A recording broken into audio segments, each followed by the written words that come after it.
என் இனிய அன்பு உள்ளங்களே, உங்கள் அனைவருக்கும் என் அன்பான வணக்கம். உருகி உருகி உன்னில் கரைந்தேன் நாவல் பகுதி 21. வாங்க தொடர்ந்து கதையை கேட்கலாம். அக்ஷரா தன் கண்ணில் சிக்கிவிட மாட்டாளா என்று ஏங்கி தவித்துக் கொண்டிருந்த அனஸ்வரின் கண்ணெதிரில் இதோ இப்போது அக்ஷரா. ஆனால் அவளை தண்டிப்பதாக நினைத்த அனஸ்வர் அவளை தள்ளி வைத்து தன்னையே தண்டித்துக் கொண்டிருக்கிறான். அவளை விட்டு அவன் தள்ளி இருப்பது அக்ஷராவை பாதிக்கிறதோ இல்லையோ, அவனை வெகுவாக பாதிக்கிறது, வாட்டி வதைக்கிறது. ஆனாலும் தள்ளிதான் இருக்கிறான். சிங்கப்பூரில் முடிக்க வேண்டிய வேலைகள் சிறிது உள்ளது. அவற்றை முடித்துவிட்டு அனைவரும் ஒன்றாக சென்னை கிளம்பலாம் என்று பாட்டியிடம் கூறியவன், அதுவரைக்கும் நான் இங்கே தங்குறேன் பாட்டி என்று கூற அக்ஷராவுக்கு மகிழ்ச்சி தாழவில்லை. ஆனால் அறைக்குள் வந்ததும் ஏதோ தூங்குவதற்காகவே சிங்கப்பூர் வந்தது போன்று படுக்கையில் வீழ்ந்தவன் விழிகளை மூடிக்கொண்டான். என்ன செய்வது என்று அறியாது அவனையே சிறிது நேரம் பார்த்தபடி நின்ற அக்ஷரா சத்தமில்லாமல் படுக்கையின் ஓரத்தில் அவனுக்கு முதுகை காட்டி படுத்துக் கொண்டாள். வெறுமனே விழி மூடி படுத்திருந்தவன் அதை உணர்ந்தான். மெல்ல தலை திருப்பி அவளை விரக்தியோடு பார்த்து ஒரு சிரிப்பை உதிர்த்துவிட்டு மீண்டும் தலையை திருப்பிக் கொண்டு விழிகளை மூடிக்கொண்டான்.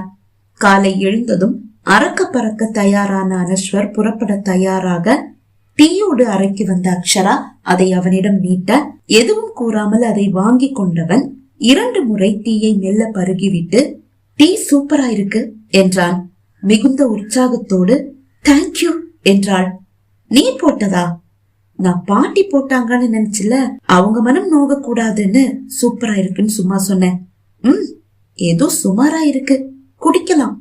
அதை கேட்டு சட்டென்று முகம் வாடியவள் அதை அப்படியே மறைத்து விட்டு, மதியம் சாப்பிட வருவீங்களா என்று கேட்டாள். பாட்டி கேட்க சொன்னாங்களா? இல்ல, நான் தான் கேக்குறேன். உனக்கு இப்படியெல்லாம் கூட என் மேல பாசம் காட்ட தெரியுமா? ரொம்ப ஆச்சரியமா இருக்கு. ஏதோ பாட்டி தான் என் மேல இருக்கிற பாசத்துல கேட்க சொன்னாங்களோன்னு நினைச்சேன்.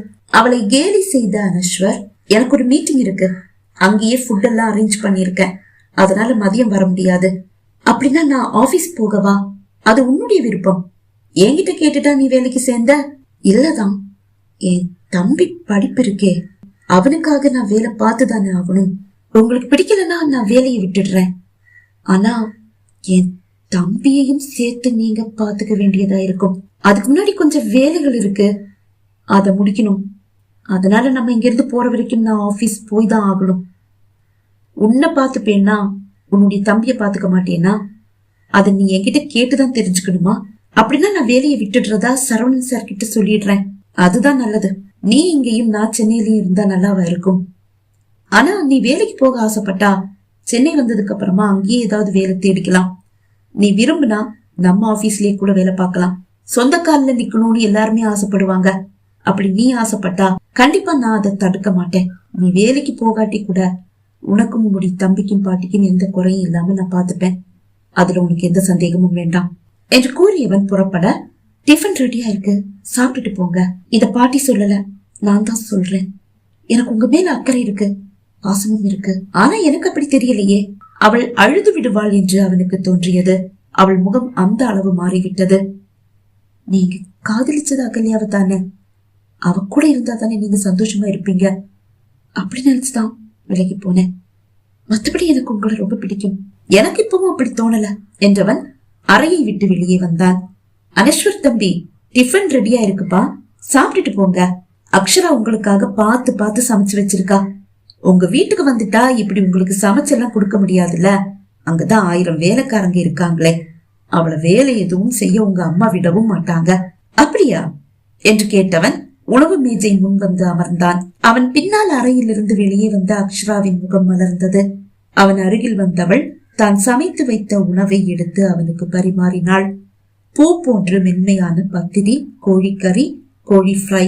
பரிமாறும் போதே வாசனை மூக்கை துளைத்தது.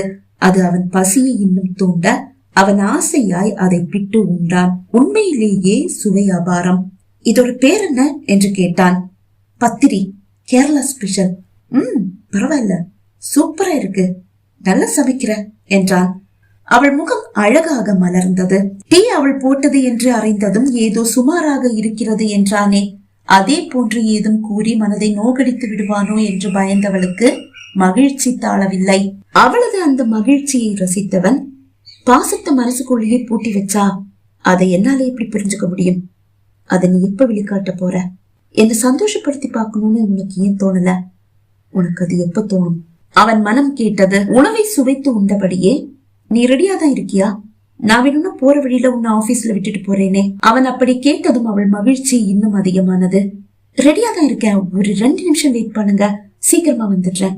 அவள் அங்கிருந்து நகர முயல அவள் கரத்தை பிடித்தவன், நீ சாப்பிட்டியா என்று கேட்டான். இல்ல, சாப்பிட டைம் இல்ல, நீங்க இப்ப கிளம்பிடுவீங்களே.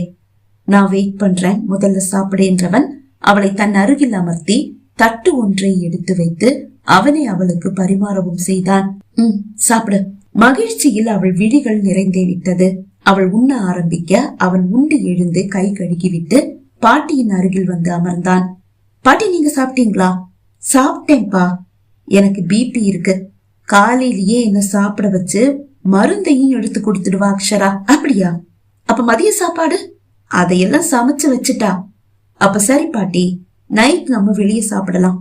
வேலை முடிஞ்சு வந்ததும் அக்ஷராவை தயாரா இருக்க சொல்லுங்க, நான் வந்து 2 பேரையும் கூட்டிட்டு போறேன். சரிப்பா. பாட்டிக்கு என்னவென்று சொல்ல முடியாத ஒரு மகிழ்ச்சி.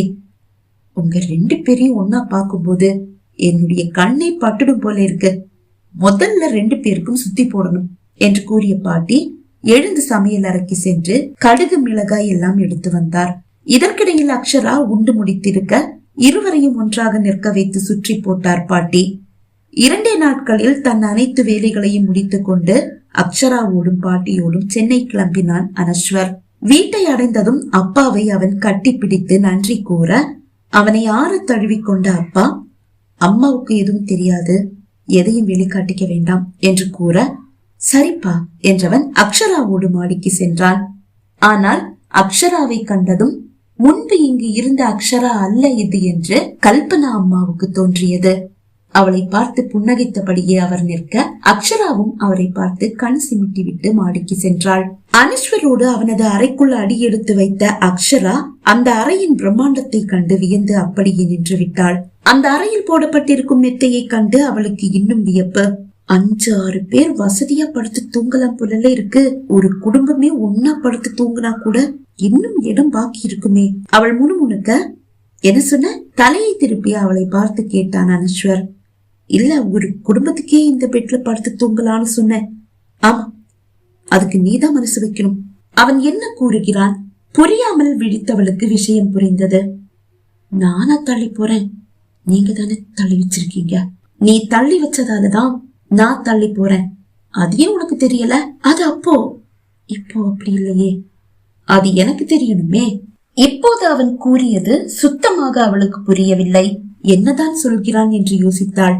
அவள் யோசிப்பதை கண்டு சிரித்தவன், இளமை போறதுக்கு முன்னாடி யோசிச்சு முடிச்சா நல்லா இருக்கும் என்று கூற குழம்பி போனவள் அவனை பார்க்க, எனக்கு ஒரு அவசர வேலை இருக்கு, நான் உடனே ஆபீஸ் கிளம்பி ஆகணும் என்று கூறியவன் வேகமாக தயாராக ஆரம்பித்தான். மாலை அனஸ்வர் வீட்டிற்கு வரும்போது அக்ஷராவின் தம்பி அருணும் பாட்டியும் வீட்டில் இருக்கிறார்கள். பாட்டியை தங்களோடு வந்து தங்கிக் கொள்ளுமாறு அனஸ்வர் கூறாமல் இல்லை. அது நல்லா இருக்காதுப்பா, முடிஞ்சா எனக்கு ஒரு வீடு வாடகைக்கு பார்த்து கொடுங்க. அது வரைக்கும் நான் வேணா தாமரை வீட்டுல தங்கிக்கிறேன். அப்படின்னா பாட்டி, நீங்க அங்கேயே தங்கிக்கலாமே. வயசான காலத்துல எதுக்கு தனியா இருக்கணும்?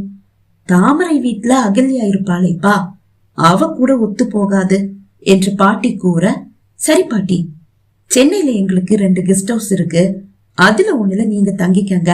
அங்க வேலைக்காரங்களும் இருக்காங்க, உங்களை நல்லா பாத்துப்பாங்க.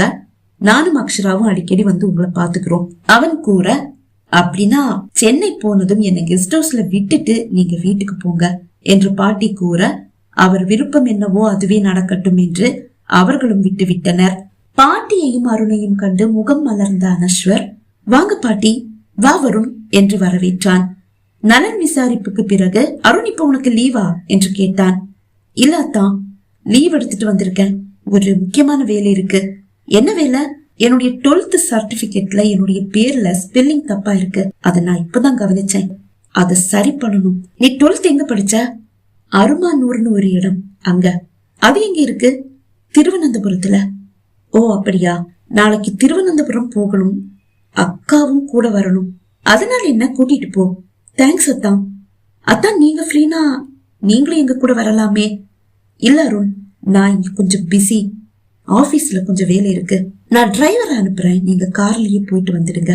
அதை கேட்டு முகம் வாடிய அக்ஷரா, வேண்டாம் அருண், நம்ம ட்ரெயின்ல போயிட்டு வந்துடலாம் என்று கூற, தன் மீது ஏற்பட்ட கோபத்தை தான் அவள் இப்படி வெளிக்காட்டுகிறாள் என்பதை புரிந்து கொண்ட அனஸ்வர், அக்ஷரா நான் உண்மையிலேயே பிஸியா இருக்கேன், ஆபீஸ்ல நிறைய வேலை இருக்கு, 2 நாள் கழிச்சுனா நானும் கூட வந்திருப்பேன், சாரி அத்தான் எனக்கு லீவ் இல்ல அவசரமாக அருண் கூற, அப்படின்னா நீங்க போயிட்டு வந்துடுங்க, ட்ரெயின் எல்லாம் வேண்டாம், கார்ல போயிட்டு வாங்க, காரை விட எங்களுக்கு ட்ரெயின் தான் வசதி என்று கூறிய அக்ஷரா, அருண் நீ இங்கேயே தங்கிக்க, நாளைக்கு சாயந்தரம் நம்ம இங்க இருந்து கிளம்பலாம் என்றாள்.